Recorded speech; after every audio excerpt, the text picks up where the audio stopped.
পুকুরের জলে পড়ে এক ব্যক্তির মৃত্যুতে দিশেহারা পরিবার। ঘটনা বিশ্রামগঞ্জ থানার অন্তর্গত শ্রী মাইল সিলেটিয়া মোড়া এলাকায় জগদীশ দেবনাথের পুকুরে।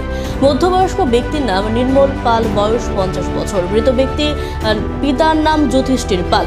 নির্মল পালের স্ত্রী জানায়, শনিবার সকালবেলা কাজের উদ্দেশ্যে বের হয় নির্মল পাল। রাত্র হওয়ার পরেও বাড়িতে ফিরে আসেনি দেখে বারবার ফোন করেছিল, কিন্তু নির্মল পালের মোবাইল সুইচ অফ আসছিল। রবিবার সকালে গ্রামবাসী দেখতে পায় পুকুরের জলে নির্মল পালের মৃতদেহ। সঙ্গে সঙ্গে বাড়িতে খবর দেওয়া হয়। নির্মল পালের দুটি ছেলে রয়েছে, আর্থিক অবস্থাও তেমন ভালো নয় বলে জানান প্রতিবেশী। নির্মল পাল যুগালি কাজ করত, যখন যা কাজ পেত তাই করত।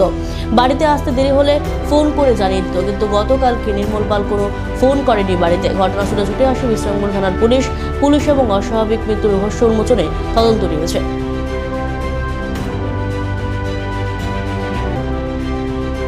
ভাই আমার নমস্কার পাও তো 6টার সময় যা, 8টা 9টার সময় আইয়ে যার লোক তার লোক কামো যা। কি কাম করে? জুয়ালি কাজ করে। তুই কি দিছি তখন তো কালো মসতে তখন না কইতারি জলপুরা কোন সময় দেখছো? ও সুবল না কইতারি। এই পুকুরটা কার?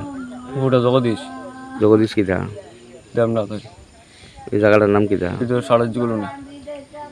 কোন পঞ্চায়েত? তোমরা কয় ভাই? আমরা 2 ভাই।